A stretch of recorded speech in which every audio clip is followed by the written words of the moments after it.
Well, hello and welcome, awesome students. Dr. J here, week 7. You finally made it to the end of the course, and I say that because after week 7, things start to go a little bit easier for you, as many of you experience in other courses. Like the big stuff is due by the end of week 7, and week 8 is usually not too tough, as is the case in this class. And so you want to make sure put in the time and energy this week, as I'm going to give you a couple little tips in terms of being a more effective student.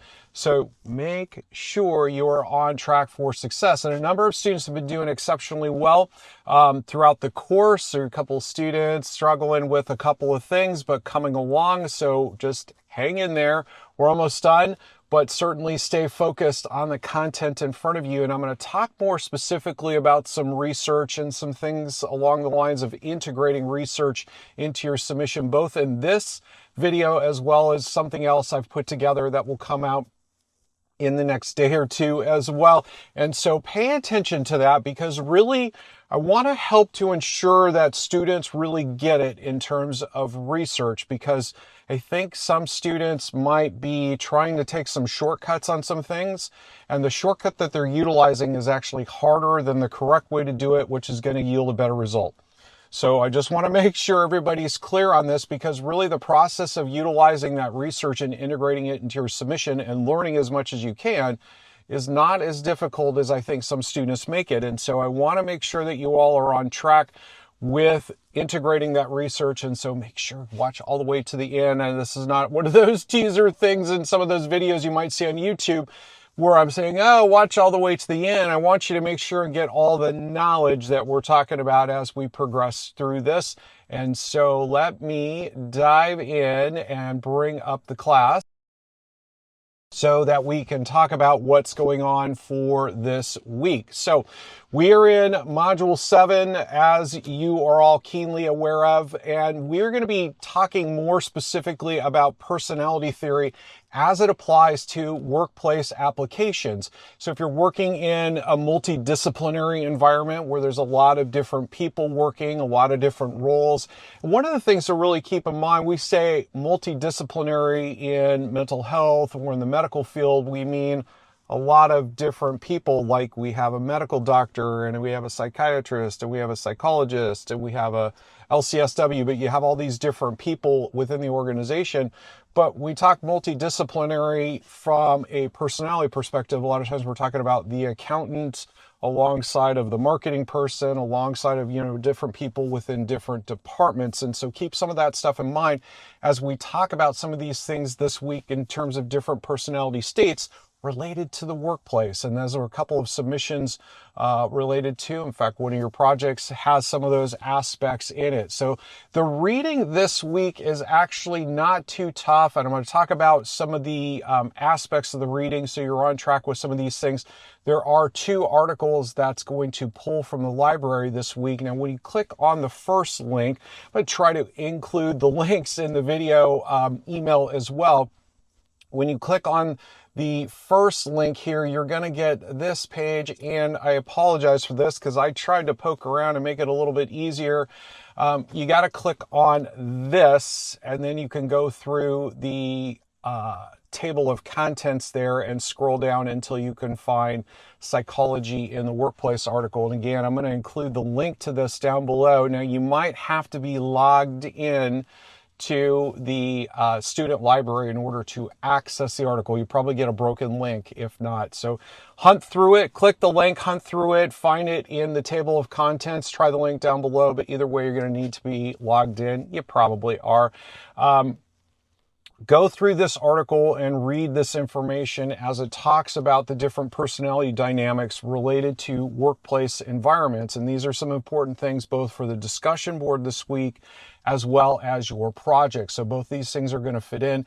And this is an excellent article as well, as we're talking about the intelligence and kind of that interaction communication within the work group environment as well. And again, a great paper here that was written on some of those dynamics. So read the information first, as I always push to students, and this will help you to be on track for your submissions.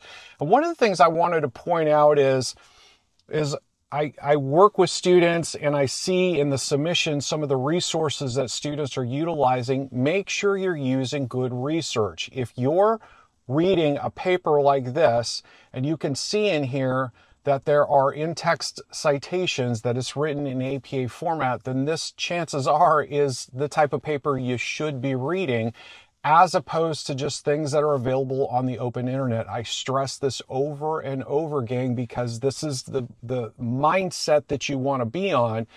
Utilizing better, more valid, more reliable research for your submissions will not only help to give you a better depth of information about the topic itself, but it's also going to give you an opportunity to see how these submissions are written. So in other words, if you want to write in a format that's going to be very beneficial to you as you go into graduate school in that APA style, if you're utilizing research that's written in that format, that will help you out greatly. Now, the other thing that students do as we read some of these tertiary articles is it's summary-based information. In other words, you're getting like a second, third, fourth generation photocopy, if you know what that means. It's not the direct information. It's been watered down. So make sure you're utilizing some good information. So as we take a look at the discussion post this week, again, make sure you read that article, the Emotional Intelligence and Managerial Communication article first. That's really going to help you to address those questions. It's actually kind of a short article. One of the things I always stress with students too is in this arena of psychology, a lot of times students are working in different arenas, different professions, may or may not work in mental health, but certainly a lot of these tools and resources you're going to utilize in the workplace. That's what this particular article talks about here, toxic work environment and things of that nature that you're going to want to pay attention to in terms of personality dynamics. And that will certainly help to get you on track to address the questions on the discussion board this week. Do your best, get on the discussion board as early as possible. Don't wait till Thursday night at 11:45 p.m. before you hit submit. Get that done and off your plate. You'll be happy you did.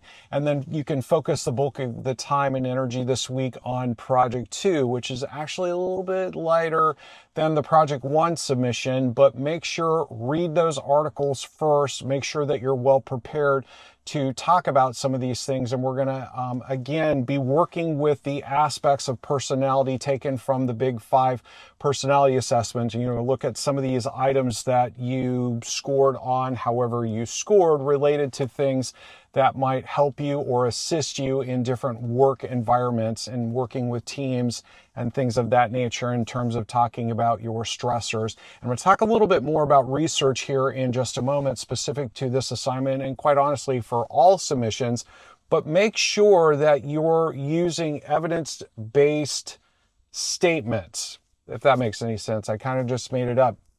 You want to make sure that you validate what it is that you're saying. I always talk about in treatment, as I teach a treatment class, we're using evidence-based treatment, but in here, we're not just identifying something that you think would be helpful for you in the workplace, but that you've actually shared some insights that are supported by the research. And so I want you to think in terms of judge and jury.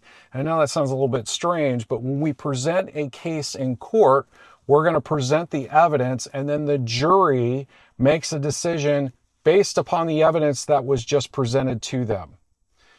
Hold that thought for a second because I know some of you are scratching your head. So I want you to think about you're only utilizing the information that's presented to you. Meaning if you read 3 articles that talked about this topic, you're going to utilize the information from those 3 articles alone. And that's it. Answer your questions based upon what you read. You can combine the articles and come up with some new thoughts. That's the goal, but utilize that information as opposed to trying to think of some stuff off the top of your head to answer the questions. It will be much easier for you, gang, and it'll also be very accurate and laser focused in terms of the research. So I actually, hopefully, have pulled this up.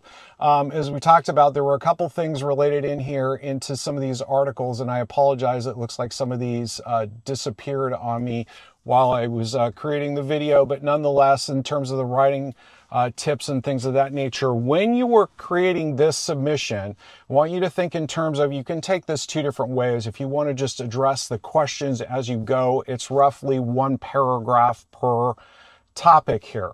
What do I always say? 3 to 5 sentences. 5 sentences is a solid paragraph, so be thinking in terms of 5 good sentences.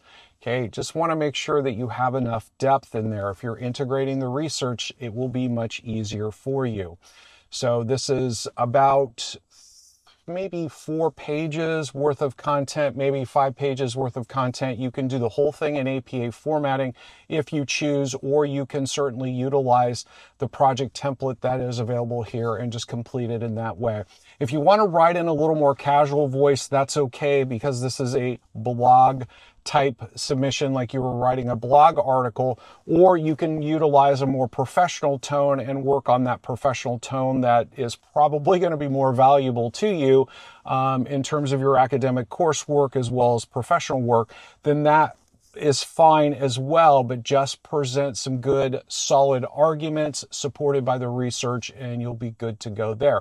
Again, there's a couple of articles in here that talks about how you will put something together in terms of an article. You've probably seen it before. I think there's a couple of classes that we have a similar type submission where you're writing a blog article, but there's also some good information in here about your personality in the workplace. And I wanted to talk a little bit more in depth about the type of research that you might use to supplement those things. So my advice to you is you start with the weekly readings for the class, read that information. We're going to answer the questions of the assignment, whatever that might be. Now, instead of trying to answer a specific question, which I know some students do, we're going to type that question into Google, right, and get some type of random answer and utilize whatever page pops up. I want you to think more basic. You're going to do research on the topic itself. So let me give you an example here from our own library. I typed in the search term Big 5 personality workplace. Those were the keywords that I put in here. A number of articles came up. You can see there's over 357,000 articles that popped up here. Now we can fine tune this search. We can go a little more focused. I can put some more keywords in here and make this a little more specific, but I went a little bit broad and I just said Big 5 personality workplace. And this is several articles that I came up for me. And the one that I pulled up, again, just in 2 minutes worth of research, is explore the relationship between personality, Big 5 personality traits, and job performance, leadership, or career success. Gang, I want to stress to you, this was all of about 5 minutes worth of research, and you can see, describe the traits that you would seek in an ideal manager. Justify your response. So we're doing research on the topic. We're learning about the topic. So what do we do next? We did a little bit of research. I found this article. Read the article.